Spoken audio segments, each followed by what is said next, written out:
വളാഞ്ചേരിയിൽ എന്താ കാണാനുള്ളത്? വളാഞ്ചേരിയിൽ എന്താ കാണാനുള്ളതെന്ന് ചോദിക്കുന്നവരോട് വളാഞ്ചേരിയിൽ കാർഗിൽ കുന്ന് എന്ന് പറഞ്ഞിട്ടൊരു കിടിലൻ പ്ലേസ് ഉണ്ടെന്നാണ് പറഞ്ഞു കേട്ടത്. ദാ ഈ വഴിയിൽ ഇങ്ങനെ നടന്നു പോയി കഴിഞ്ഞാൽ കാണാൻ പറ്റും. നമുക്ക് എന്തായാലും ഒന്ന് പോയി നോക്കാം. വളാഞ്ചേരി ടൗണിൽ നിന്ന് ഗൂഗിൾ മാപ്പിൽ നമ്മൾ കാർഗിൽ കുന്ന് സെർച്ച് ചെയ്ത് ഒരു 4 കിലോമീറ്റർ സഞ്ചരിച്ച് കഴിഞ്ഞാൽ കാവുമ്പുറത്തിനടുത്ത് നമുക്ക് ഈ സ്ഥലത്ത് എത്തിച്ചേരാനായിട്ട് പറ്റും.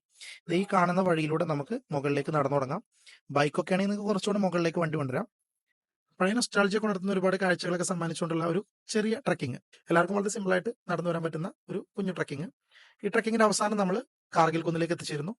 സത്യം പറഞ്ഞാൽ നമ്മുടെ വീടിനടുത്ത് ഇത്രയും ബ്യൂട്ടിഫുൾ ആയിട്ടുള്ള സ്ഥലം ഉണ്ടെന്നുള്ളത് എനിക്കറിയില്ലായിരുന്നു. ഞാൻ ഇപ്പോഴാണ് ഇവിടെ വരുന്നത്. നമുക്ക് വേണമെങ്കിൽ മലപ്പുറം ജില്ലയിലെ ഒരു സ്വിറ്റ്സർലാൻഡ് എന്നൊക്കെ വിളിക്കാൻ പറ്റുന്ന രീതിയിലുള്ള അടിപൊളിയായിട്ടുള്ള സ്ഥലം. ഈ ഒരു മഴയൊക്കെ പെയ്ത് കഴിഞ്ഞിട്ടുള്ള സമയത്തുണ്ടല്ലോ, ഈ ഒരു പച്ചപ്പൊക്കെ ആയിട്ട് നിൽക്കുമ്പോൾ ഇത് വളരെ ബ്യൂട്ടിഫുൾ ആണ്.